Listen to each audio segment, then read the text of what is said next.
Could be on the way for the East Lansing Police Department. The city manager introducing his plan for police realignment in front of the city council.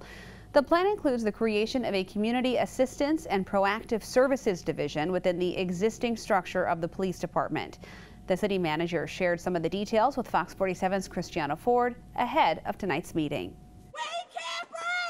Protests and national unrest over police brutality across the nation, leading to change in direction right here in East Lansing. Obviously, the national conversation on race and the role of policing has been the driver. This has been such a recent watershed event in terms of changes that I think that the listening over the past month and a half now has sort of given us a good picture of what we want to see in the future. East Lansing city manager says the time is right for envisioning a new future of policing. The plan is to look at the police department of the future as sort of focusing less on enforcement and more on problem solving and proactive services.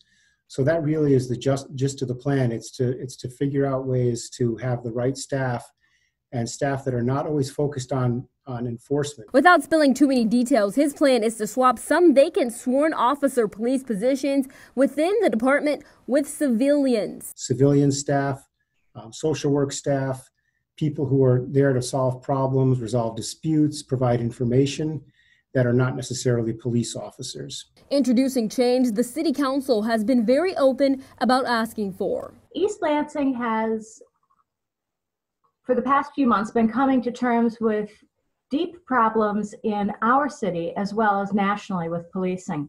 Part of the problem is that we ask police officers to do things that they are not trained to do and in their training don't anticipate.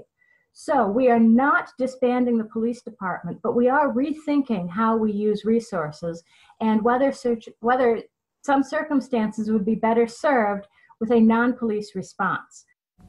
The plan also includes expanded training on de-escalation, implicit bias, and diversity. East Lansing Police Interim Chief Steve Gonzalez has collaborated on the realignment plan with the city manager and says he fully supports the plan. The meeting is still underway. We'll keep you updated on what happens.